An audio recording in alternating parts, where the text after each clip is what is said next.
Mummy आपको डर लग रहा है क्या कैमरे के आगे? डर लग रहा है? डर क्यों लग रहा है? हेलो एवरीवन, अन्यॉन्सेयो, नमस्ते and welcome back to my channel किकी कैन। आज मैं अकेले नहीं आई हूँ, my mommy is with me, जो आप लोगों ने देखा ही होगा। इनका भी यूट्यूब चैनल है, अगर आप लोगों को मिले तो सब्सक्राइब करना। इट्स अ भक्ति चैनल, ठीक है। और आप लोगों ने मुझसे बहुत बार कहा है कि आप लोगों को मतलब वीडियो चाहिए मेरे पेरेंट्स के साथ कि मैं उनसे क्वेश्चंस पूछूं। मेरी मॉम ऐसे कैमरे के आगे उन्हें नहीं पता है कि कितना क्या कैसे फंक्शन करना है, बट स्टिल मैंने उन्हें कन्विंस किया। But my father is very good with that, लेकिन उन्हें काफ़ी इमरजेंसी थी तो उन्हें अपनी ड्यूटी पे जाना पड़ा, तो वो वहाँ चले गए, इसीलिए मैं उनके साथ नहीं शूट कर पाई। But if I get a chance, जब तक मैं यहाँ पे हूँ तो मैं उनके साथ भी शूट करूंगी, don't worry about that. But today I am gonna shoot with my mom, तो मैं उनसे वो सारे क्वेश्चंस पूछूंगी जो आप लोगों ने मुझे भेजे हैं। ये सारे क्वेश्चंस मेरे पास हैं, तो इनमें से जो जो क्वेश्चंस मुझे काफ़ी अच्छे लगे हैं एंड काफ़ी जेन्युइन लगे हैं, मैं वो पूछूंगी अपनी मॉम को, और आप लोग मेरी मम्मा के आंसर सुन लेना मेरी मम्मा की जुबानी। So without any further delay, let's get into the video. First question is, पहला क्वेश्चन मुझसे ये पूछा गया है कि जब मैंने जीके स्कॉलरशिप के लिए अप्लाई किया था तो पूरा जो एप्लीकेशन फेज था वो अराउंड 6 महीने का था, ठीक है। तो 6 महीने आपने मेरे साथ मतलब वो पूरा फेज जिया है, तो आपने कैसे मैनेज करा? क्योंकि हम उस टाइम पे श्योर भी नहीं थे कि मैं कोरिया जा पाऊंगी या नहीं जा पाऊंगी, तो आपने उस टाइम पे मेरे साथ कैसा फील किया, ये बताना है। बहुत मुश्किल समय था। मैं प्रेयर करती रहती थी गॉड से कि प्रभु इसका हो जाए, परंतु नहीं, अगर नहीं भी होता तो हम उसके लिए भी तैयार थे। इंडिया में रह के भी बहुत सारी चीज़ें वो कर सकती थी, पर उसका ड्रीम था कि मुझे फॉरेन कंट्री जाना है, वो भी साउथ कोरिया। उसके लिए मैंने गॉड से बहुत प्रेयर की है और आखिर में गॉड ने हमारी वो सुन ली है। मैं भी यही बोलूंगी कि वो 6 महीने का टाइम हमारे लिए बहुत ही ज़्यादा, क्योंकि ऐसा था ना, बहुत सारे सिलेक्शन रिजेक्शन और फिर सिलेक्शन ये सब चल रहा था, तो इसकी वजह से काफ़ी स्ट्रेस में दिमाग जा रहा था मेरा। और मैं काफ़ी, जब भी मेरे को एंग्जाइटी होती है, स्ट्रेस होता है, तो मेरा पूरा ऐसा हाथ पैर सब गीला होना शुरू हो जाता है and I keep on rubbing them. तो मम्मा ने ये सब देखा है, तो वो जो टाइम था जब तक रिजल्ट नहीं आया था वो इतना ज़्यादा स्ट्रेसफुल था, और मैं यही बोलती थी कि मैं लाइफ में दोबारा ऐसा टाइम कभी देखना ही नहीं चाहती जो मैंने उस टाइम के उस 6 मंथ्स के टाइम पे देखा कि इतना सब कुछ हो रहा है। सो आई होप आपको अपना आंसर मिल गया होगा। आपके पेरेंट्स को कैसा फील हुआ जब उन्हें पता चला कि अब फाइनली मुझे कोरिया जाना है? मुझे एक तरह से अच्छा सोच के बहुत अच्छा लगा कि मेरा बच्चे का सिलेक्शन हो गया है। मुझे अंदर से बहुत खुशी हुई, पर बाहर से मुझे बहुत मतलब कैसे भेज पाऊंगी मैं मेरे बच्चे को, वो भी मुझे फील हुआ। वो जो अब भी मैं बता रही हूँ तो मुझे फील हो रहा है कि मैंने मेरे बच्चे को कभी अपने से दूर नहीं किया था और मुझे दूर भेजना पड़ेगा, परंतु अपना करियर बनाने के लिए उसको कहीं से तो निकलना पड़ेगा। और मैंने उसको ये चीज़ बोली थी, अगर आप यहाँ नहीं निकलोगे तो दूसरा सोल्यूशन है मेरे पास। मेरी मम्मी ने हमेशा मुझे डरा है, या तो तुम करियर बना लो या फिर अब तो शादी बेटा। तो मेरे को ऐसा लगता था शादी से अच्छा ऑप्शन तो अपना करियर बनाना है एंड नाम है। ऐसा नहीं है, मजाक की 100 बातें होती है, बट मेरी मॉम ने मुझे काफ़ी सपोर्ट किया है। हम दोनों काफ़ी ज़्यादा क्लोज हैं, मतलब बहुत ज़्यादा क्लोज हैं। तो मम्मी के लिए मुझे भेजना, बिकॉज मेरे लिए ऐसा है कि मेरे लिए एक नई कंट्री है, मैं वहाँ जाके बिजी हो जाऊंगी, लेकिन मम्मा को याद रहेगा कि मेरा बच्चा घर से चले गया है और अब वो यहाँ पे आसपास मुझे दिखाई नहीं देगा, मैं चिल्लाऊंगी तो। सो वो उनके लिए काफी डिफिकल्ट था वो स्टेज, एंड वो अभी भी ऐसे सोच के रोने लग जाती हैं उस बात को। हालांकि अब मुझे गए हुए 2 साल हो चुके हैं, बट स्टिल ऐसा फील नहीं होता है, अभी भी हम लोग बहुत ही ज्यादा क्लोज है। तो मुझे भी अब लगने लगता है कि काश मेरी मॉम मेरे साथ होती तो वहां पे अच्छा होता। बट होता है, आपको कभी तो घर छोड़ना ही पड़ता है अगर आपको अपने लिए चीजें करनी है तो। अब हमारा अब जो नेक्स्ट क्वेश्चन है, किसी ने तो मुझसे ये पूछा है कि मुझे अपनी मॉम से पूछना है, सिंगल चाइल्ड होने के बाद भी कोरिया भेज दिया, तो ये जो गलत फहमी है ये मेरी मम्मा पूरी करेंगी कि मैं सिंगल चाइल्ड हूँ या नहीं। नहीं, मेरे सिंगल चाइल्ड, लेकिन मेरे 2 बच्चे हैं, एक बेटा है बड़ा और ये मेरी बेटी छोटी है। 2 बच्चे हैं, इसलिए सिंगल चाइल्ड नहीं है। मैं सिंगल चाइल्ड नहीं हूँ गाइज, मैं कभी ऐसे डिस्कस नहीं करती हूँ, but I do have a sibling, वो मुझसे बड़ा है, तो मैं सिंगल चाइल्ड नहीं हूँ। मेरी मम्मी के पास एक और बच्चा है, तो आप उस चीज की टेंशन मत लो कि सिंगल चाइल्ड होने के बाद भी भेज दिया, ऐसा कुछ नहीं है। बट सिंगल लड़की मैं ही हूँ और वो सिंगल लड़का है। सो नेक्स्ट क्वेश्चन, ये क्वेश्चन मुझे भी पूछना है। किसी ने पूछा है कि मेरे पेरेंट्स को मेरे बारे में क्या ऐसी चीज पसंद है, तो मेरी मम्मा बताएंगी कि उन्हें मेरे बारे में क्या चीज पसंद है, अपार्ट फ्रॉम दिस कि मैं बहुत सुंदर हूँ। तो सुंदर तो मेरी बेटी है, इसमें तो कहने की जरूरत नहीं है मुझे। और माँ बाप को ऐसा लगता है कि मेरा बच्चा सबसे सुंदर है, वो तो है मेरा बच्चा। तो मेरी सुंदरता के अलावा आपको मुझ में क्या पसंद है? मेरे बच्चे में ये पसंद है मुझे कि ये हर चीज़ जो इसका पॉइंट ऑफ व्यू होता है उसमें कुछ ना कुछ ऐसी बात होती है, लॉजिकल चीजें बोलती है, लॉजिकल चीजें बोलती है। हाँ, मेरी वो- काफी टाइम लड़ाई भी हो जाती है इस चीजों को लेके कि हाँ, मतलब बहुत पर लॉजिकल। वो चीज इसमें सबसे अच्छी लगती है मुझे कि उसमें उस बात में कोई ना कोई लॉजिक जरूर होता है। हाँ। और वो समझने वाले पे डिपेंड करता है कि वो लॉजिक समझ पाता है कि नहीं। मैं कभी इलॉजिकल बातें नहीं बोलती हूँ, कभी भी नहीं बोलती हूँ। मुझे ऐसा लगता है इलॉजिकल बातें बोलो तो लोग समझेंगे कि भाई फालतू ही बोलती रहती है। मेरे बातों में हमेशा लॉजिक होता है, अगर नहीं होता तो मैं नहीं बोलती हूँ, मैं चुप बैठती हूँ। बट लॉजिकल बातें आप बोलो तो उससे आपकी ज्यादा लड़ाइयाँ भी होती हैं और मेरी हो जाती है कभी कभी। सो मेरी मम्मी ये बात समझती है कि बच्चा मेरा ठीक ही बोल रहा है, फिर भी लड़ाई क्यों हो रही है, बिकॉज लोगों को सही बातें नहीं पसंद आती नहीं हैं। पसंद आती, बिल्कुल राइट। किसी ने मुझसे पूछा है कि मेरे पेरेंट्स मुझ पर प्राउड हैं या नहीं अभी। तो मम्मी को पूछ लो कि ये मुझ पर प्राउड है या नहीं। मम्मी मुझे तो बहुत ज्यादा प्राउड है मेरे बच्चे पे। मुझे तो मेरे बच्चे जैसा किसी का बच्चा नहीं। अपना भाई हो, सबको अपने बच्चे अच्छे लगते हैं, पर मुझे मेरी बेटी पे बहुत प्राउड है। मेरी मॉम हमेशा बोलती है कि आपने जो किया है लाइफ में अपने लिए खुद के लिए किया है, बट जब भी आप खुद के लिए चीजें करोगे दूसरों को ज्यादा अच्छा लगेगा, वो लोग आपको अप्रिशिएट करेंगे। जब आप कुछ चीजें नहीं करते हो तो लोग आपको सुनाते हैं, ये बात है, लेकिन जब आप कोई जॉब लगते हो, कुछ भी करते हो, तो लोग आपको अप्रिशिएट करना शुरू कर देते हैं, जबकि जॉब आप खुद के लिए कर रहे हो बट लोगों को पसंद आने लगते हो। So that's very basic. और कोई भी पेरेंट होगा तो प्राउड होगा इस चीज पे, अगर वो नहीं हो रहे तो समथिंग इज रॉन्ग। ये क्वेश्चन है, ये क्वेश्चन मोस्टली मुझे ऐसा लगता है कि ब्राउन पेरेंट्स को होगा ही, मतलब उनके बच्चों को तो होता ही है। और ये क्वेश्चन ये है कि उन्होंने मुझसे बोला है कि मुझे अपनी मम्मा से पूछना है कि अगर मैं अब्रॉड चली गई हूँ, ठीक है, और आपको इस बात का डर नहीं लगता कि मैं अब्रॉड में अकेले रहती हूँ और मैं किसी भी गलत रास्ते पर जा सकती हूँ, तो इस बात का आपको डर नहीं लगता?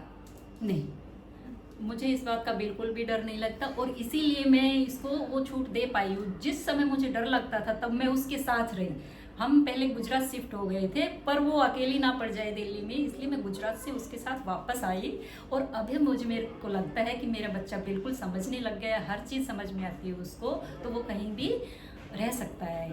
तो मुझे बिल्कुल भी डर नहीं लगता कि वो फॉरेन में अकेली रहती है। मुझे मेरे बच्चे पे पूरा विश्वास है, होता है कि मेरा बच्चा कहीं भी रहेगा वो हैंडल कर लेगा, तो मैं बिंदास। पहले भी बहुत वीडियोस में बताया है कि मेरी स्टोरी क्या है और कैसे मेरी मॉम ने मुझे तब संभाला था जब हो सकता था कि शायद मैं रास्ता भूल जाऊं, अपना भटक जाऊं, वॉट एवर इट इज, कि बिगड़ जाऊं, तब मेरी मॉम ने मुझे संभाल लिया था। एंड उसके बाद मुझे नहीं लगता कि अब कोई चांस है। अब मैं इतनी बिजी रहती हूँ कि मेरे पास फालतू की चीजें सोचने का टाइम ही नहीं होता, और मुझे नहीं पता गलत रास्ता होता क्या है। अगर मुझे पता होता गलत रास्ता तो मैं चली आती, बट पता ही नहीं है, मेरे दिमाग में आइडिया ही नहीं है मुझे गलत रास्ता। कुछ लोग कहेंगे अल्कोहल, सिगरेट, स्मोकिंग, ये सब गलत रास्ते हैं। अब किसी किसी के लिए वो नहीं होते, किसी किसी के लिए होते हैं। मेरा तो फॉर्टे ही नहीं है वो चीज़, तो मुझे नहीं लगता कुछ भी गलत है। नेक्स्ट, इसके बाद मुझे ये पूछा गया है कि मम्मी पापा को आपको सक्सेसफुल देखकर कैसा लगता है। इस क्वेश्चन का आंसर ना, मेरी मम्मी यही बोलेगी कि मुझे बहुत अच्छा लगता है, बट आई होप मेरे डैड यहाँ पर होते तो वो ये बोलते कि अभी तो आप स्टूडेंट हो, पढ़ाई कर रहे हो, हाँ कुछ सक्सेसफुल तो नहीं हो, अभी आपको जॉब करना है, जॉब के बाद लगेगा सक्सेसफुल हो या नहीं हो। मेरे फादर बहुत ही ज़्यादा, मैं जितनी कॉम्पिटिटिव हूँ ना वो मेरे फादर की वजह से हूँ, क्योंकि उन्हें हर चीज़ में कॉम्पिटिशन होता है और मैंने उन्हीं से सीखा है ये चीज़। और एक सेटिस्फैक्शन होता है, आपका एक सेटिस्फैक्शन लेवल है। मेरी मॉम का बहुत जल्दी होता है, जैसे मैं छोटी सी भी चीज़ कर लूँ मेरी मॉम बहुत खुश हो जाती है कि बहुत ही अच्छी चीज़ कर दी, लेकिन मैं कि नहीं मुझे और चाहिए। और मेरे फादर भी, अच्छा ये हुआ है, अभी तो ये बाकी है। वो नहीं होता, आप बोलोगे कि अरे पापा मैं सेकंड आई हूँ, नहीं फर्स्ट क्यों नहीं आए हो, पापा मेरे 99 मार्क्स आए हैं, तो टॉप किसने किया है, उसके 100 आए हैं, आपके तो नहीं आए। मेरे फादर ऐसे हैं, ठीक है, तो ये क्वालिटी मेरे फादर से मुझ में आई है, तो वो तो यही बोलेंगे कि हम प्राउड तो है लेकिन अभी तो सक्सेसफुल होना बाकी है बेटा आपका। मम्मा को अगर आप पूछोगे कि मैं वो मुझे सक्सेसफुल देखकर कैसा फील करती हूँ, तो वो यही बोलेंगी मैं बहुत खुश है, आई एम प्राउड, मैंने सब कुछ कर लिया है मेरी मम्मी के हिसाब से, जबकि मुझे नहीं लगता है कि मैंने कुछ भी किया है अभी। क्वेश्चन है कि ऐसी एक क्वालिटी आपको मेरे बारे में बतानी है मम्मा, जिससे आपको विश्वास हुआ कि मेरी बेटी फॉरेन में अकेले सर्वाइव कर सकती है। ऐसी एक क्वालिटी मेरे अंदर, मेरे बच्चे में ये क्वालिटी है कि वो हर एक छोटी से छोटी बात जो होती है वो मुझसे शेयर करती है, जिससे मुझ में वो विश्वास आया है। वो गलत भी कर रही है तो वो मुझे बता रही है, मम्मी मैं ये करने जा रही हूँ, तो मैं उसे बताती हूँ बेटा ये सही है ये गलत है, तो मेरे मना करने के बाद वो चीज़ नहीं करती है। इस चीज़ से मुझे उस पर एकदम विश्वास है। हाँ, मम्मा को इस चीज से विश्वास हो गया है कि अब ये सब बताती है, तो फिर यही एक क्वालिटी है जिसकी वजह से वो अब मेरे पे पूरा भरोसा करती है कि ये कहीं भी जाएगी कुछ भी करेगी मुझे बता देगी तो फिर सब सही है ना। पर मैं अपनी मम्मी को एक बात बोलती हूँ, अगर मैं आपसे कुछ चीज परमिशन ले रही हूँ, आप मुझे मना करोगे तो मेरे अंदर और आग लगेगी कि मना क्यों किया, मेरे को करनी है। तो मेरी मम्मी हाँ बोल देती है और फिर उसके बाद मैं खुद ही बोल देती हूँ नहीं नहीं मुझे नहीं कराना। I can give you an example, मुझे बेली पियर्सिंग करानी थी, ठीक है, तो मेरी मम्मी ने बोला नहीं नहीं बेली पियर्सिंग की क्या जरूरत है। मेरी मॉम बोल रही है कि बेली पियर्सिंग नहीं करानी है मत कराओ। फिर मैंने बोला आपने मुझे मना क्यों किया, अब मुझे करानी। फिर इन्होंने मुझे हाँ बोल दिया कि ठीक है आप करा लो, अब आपका मन है तो आप करा लो। उसके बाद मैंने नहीं कराया क्योंकि मेरा मन मर गया, ठीक है। ये हर चीज मुझे इतनी डिटेल से समझा देती है कि मैं उसके लिए हाँ ही बोल देती हूँ। कन्विंस करना जरूरी है ना, अगर मैं उनको बताऊंगी ही नहीं कि इससे क्या होता है क्या नहीं होता है तो उनको नहीं समझ आएगा ना, because generation gap is a very big thing. बिल्कुल, ये चीजें हमने कभी की ही नहीं, तो हमें इसके बारे में नॉलेज ही नहीं है, तो वो हर चीज मुझे समझाती है वो चीज। हाँ, क्योंकि मम्मा खुद ही बोल देती है कि मेरे को बता दो कि ये क्या है, क्यों है, कैसे है, क्योंकि उन्हें भी पता है कि उनके टाइम पे ये सब नहीं हुआ था, तो वो नहीं समझती ये चीजें। इसीलिए मैं आप लोगों को भी ये बोलती हूँ कि ट्रीट योर पेरेंट्स नाइसली, क्योंकि वो भी फर्स्ट टाइम ही अपनी लाइफ जी रहे हैं, उन्हें भी नहीं पता है क्या चीज़ है। तो कुछ चीज़ें आप उन्हें समझाएंगे तभी वो समझेंगे। अगर वो आप उनसे अग्री नहीं करते हो तो आप उन्हें बताओ कि आप अग्री नहीं करते हो। अपना पॉइंट ऑफ व्यू रखना बहुत जरूरी है। कुछ पेरेंट्स एक्सेप्ट कर लेंगे, कुछ पेरेंट्स एक्सेप्ट नहीं करेंगे, इसीलिए आपको उन्हें प्रूव करने की जरूरत होती है, ठीक है। दिस इज द क्वेश्चन जो बहुत सारे लोगों ने पूछा है, तो मैंने एक बार ले लिया है कि अगर मैं कोरिया में रहती हूँ, ठीक है, तो मुझे वहां पे कोई कोरियन लड़का पसंद आ गया, तो फिर आपका रिएक्शन क्या होगा? कि मतलब मेरे को, अब मैंने बोल दिया आके कि मम्मी मुझे तो एक कोरियन लड़का पसंद है और अब मेरा प्लान है वहां सेटल होने का उसके साथ। हालांकि अभी ऐसा कुछ है नहीं, बट अगर मैं ऐसा बोलूँ तो आपको उस पर क्या ओपिनियन होगा? देखो, जब जो चीज हुई नहीं है उसके लिए मैं अभी ओपिनियन नहीं देना चाहूंगी। बाद की बातें बाद में करेंगे। यही सेम, पता है, मैं मेरे को जब आप लोग पूछते हैं आपका कोरियन बॉयफ्रेंड है या नहीं है, तब मैं ये बोलती हूँ देखो अगर मेरा होगा और मैं बता दूंगी तो नजर लग जाएगी तो वो चले जाएगा, ठीक है। अगर मैं बोलूंगी कि नहीं है तो फिर वो झूठ भी लगेगा। तो अभी मैं उस चीज पे क्यों ही बोलूं जो चीज अभी हुई नहीं है, होगी तो आई डोंट थिंक सो। मेरे को ऐसा लगता है अगर आपको अपना लाइफ पार्टनर चूज करने का पूरा पूरा राइट होता है और आपके पेरेंट्स को भी राइट होता है उसमें से देने का। ऐसा नहीं होता कि आप अपने पेरेंट्स को बिल्कुल हटा दो और बोलो कि my life my rules my choice, ऐसा कुछ नहीं होता है। आपको उनसे हमेशा सजेशंस लेने चाहिए कि ये चीजें, कुछ कभी कभी क्या होता है हमें चीजें दिखती नहीं है बट पेरेंट्स को वो चीजें दिख जाती हैं एंड वो बता देते हैं कि इस चीज में ये गड़बड़ है। तो पेरेंट्स को बताना बहुत जरूरी होता है। वो मना करें वो उनका वो होता है, लेकिन थोड़े टाइम बाद पेरेंट्स भी मान जाते हैं क्योंकि वो अपने बच्चे को खुश देखना चाहते हैं, ठीक है। फिर किसी ने मुझसे क्वेश्चन पूछा है कि मेरा एक्सपीरियंस क्या है as a child getting this much love from my mom. मतलब ऐसा नहीं बोलूंगी मैं कि एज अ चाइल्ड, मतलब मम्मा प्यार तो करते ही थे बट कुछ टाइम तक मेरी मॉम बहुत स्ट्रिक्ट थी, बहुत ज़्यादा स्ट्रिक्ट थी। मतलब मेरे सर पे बैठना बिल्कुल मेरे सर पे बैठी रहती थी, ये मार्क्स वो मार्क्स वो मार्क्स। ऐसा नहीं, मैं मैथ्स में बहुत वीक थी और मेरे मार्क्स कम आते थे मैथ्स में बाकी सब्जेक्ट से अगर कंपेयर किया जाए तो। मैं घर जाके बताती भी नहीं थी कि मुझे मार्क्स बता दिए, क्योंकि मुझे मेरी मॉम से इतना डर लगता था। वो डांटती थी मुझे, मुझे ऐसा लगता था मुझे थप्पड़ मार लो भाई, बस मुझे डांटो मत। मेरे डांटते जैसे नहीं मम्मी लोग ताना देती हैं ये नहीं हो ये नहीं हो ये नहीं, तो मुझे लगता मुझे चाटा मार लो और भूल जाओ इस बात को, बट मुझे ताना नहीं चाहिए। तो मेरी मॉम बहुत स्ट्रिक्ट थी पढ़ाई को लेकर, तभी अब मैं पढ़ाई में एक ब्राइट स्टूडेंट हूँ। अब उन्हें कोई मतलब नहीं है, तो पास हो फेल हो तेरा मन है जो करना है कर। बट तब तक मेरी मॉम ने मुझे इतना घिस दिया कि मतलब मुझे डरा दिया कि पढ़ना इतना जरूरी हो गया कि अब अगर मेरे मार्क्स नहीं आते हैं तो मैं रोना शुरू कर देती हूँ। और मेरी मॉम कहती है कि अब क्या, अब तो मार्क्स कुछ मैटर नहीं करते, अब रोने से फायदा क्या है, चिल। अब मेरी मॉम चिल है, बट तब तक मेरी मॉम ने जो मेरे सर पे नाच किया है कि ये नहीं, इतना मार्क्स नहीं, इतना आना चाहिए था, उतना नहीं आया, तुम पढ़ते ही नहीं हो, कैसे आएगा तुम्हारा, ये कोई मार्क्स है, ये है वो है करके मेरी मॉम बहुत स्ट्रिक्ट थी। तो मुझे एज अ चाइल्ड मेरे को नहीं लगता कि मुझे फील हुआ है कि मुझे बहुत प्यार से पाला है। मम्मी के लिए वो प्यार ही था कि मैं अपने बच्चों को सही पाल रही हूँ ऑब्वियसली, बट मुझे तो ऐसा लगता था मेरी मम्मी मुझे बहुत डांट रही है, बिना बात का डांट रही है, पढ़ाई तो है नहीं हुई तो क्या हो गया। बट एज अ चाइल्ड मुझे नहीं लगता था। अभी हम लोग ज़्यादा क्लोज हैं और अभी भी मुझे डांट पड़ती है, बट समटाइम्स मैं भी मम्मी को बोल देती हूँ आपको नहीं समझ आता, ठीक है मुझे मत समझाओ, ऐसा हो जाता है अभी हमारे बीच। लेकिन she is my best friend, ठीक है। और ऐसा नहीं है कि माँ बाप बच्चे को सॉरी नहीं बोल सकते। माँ बाप की अगर गलती हो तो सॉरी बोलना सीखो। मैं भी कभी कभी बोल देती हूँ, डांट के भी सॉरी बोल देती हूँ। हाँ, this is very good thing, क्योंकि आपको अपने मम्मी पापा को सिखाना होगा। होते हैं कुछ लोग सॉरी नहीं बोलते हैं। माय फादर वो कभी सॉरी नहीं बोलेंगे, मुझे उन्हें बोलना पड़ता है सॉरी बोलो, फिर वो बोले मैं क्यों सॉरी बोलूंगा, तुम्हारी गलती तुम सॉरी बोलोगे, फिर मैं बोलूंगी आपकी गलती है। मेरे पापा और मैं इसी बात पे लड़ते हैं कि सॉरी कौन बोलेगा, ठीक है। तो मेरी मॉम तुरंत बोल देती है और कि चलो सॉरी मुझसे गलती हो गई। वो गलती एक्सेप्ट करती हैं अपनी, क्योंकि उन्हें शायद उनसे वो चीज़ हो जाती है लेकिन उन्हें नहीं पता होता कि वो क्या इम्पैक्ट देंगे हमारे ऊपर। तो उन्हें समझाना पड़ता है कि इस बात का इस तरह बुरा लग जाता है, सो प्लीज से सॉरी।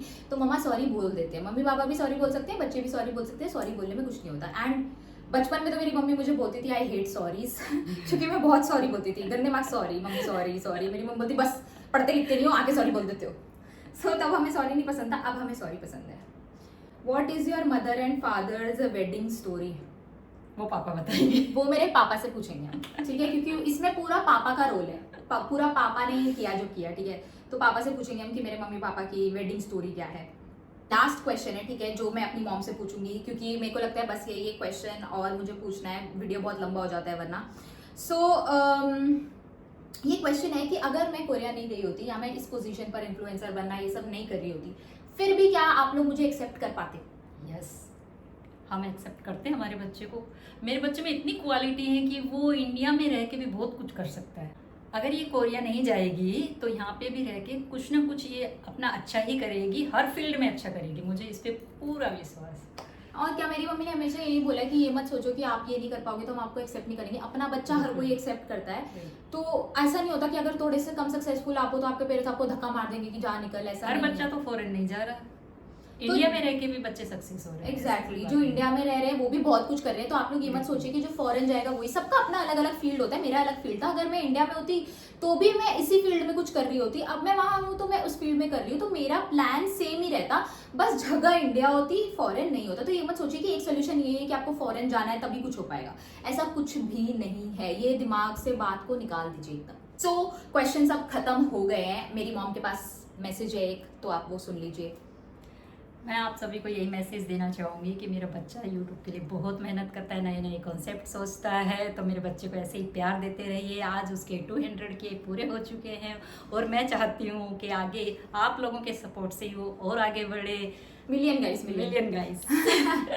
राधे राधे, जय श्री श्याम।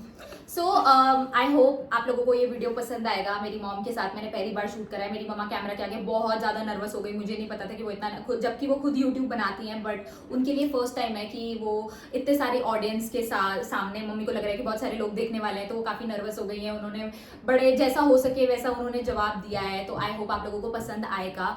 ये वीडियो देखिए और पुरानी सारी वीडियोज़ देखिए। मैं अभी इंडिया सिर्फ वेकेशन के लिए आई हूँ, जल्दी से मैं कोरिया जाऊँगी। उसके बाद बहुत सारे ब्लॉग्स आने वाले हैं क्योंकि मैंने ऑलरेडी प्लान कर लिया है, तो उनके लिए वेट करें। तब तक ये सारे वीडियोस देखिए, like, comment, share and subscribe. I will see you guys in the next video. तब तक के लिए बाय बाय। नमस्कार, बाय बाय।